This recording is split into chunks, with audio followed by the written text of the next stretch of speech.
tornado warning for southern Franklin County in northeastern Texas, northeastern Wood County in northeastern Texas, southwestern Titus County in northeastern Texas, northwestern Camp County in northeastern Texas, until 5:15 p.m. Central Daylight Time.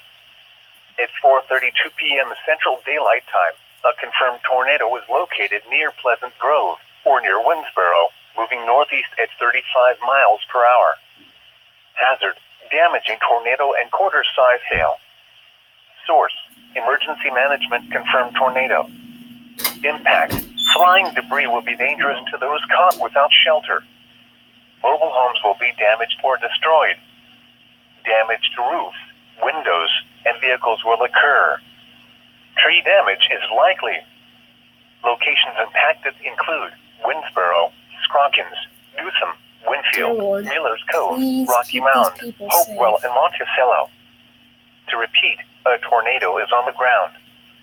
Take cover now. Please keep all these people Move safe. to a basement or an interior room on the lowest floor of a Please, sturdy Lord, building. keep all these people safe. Avoid windows.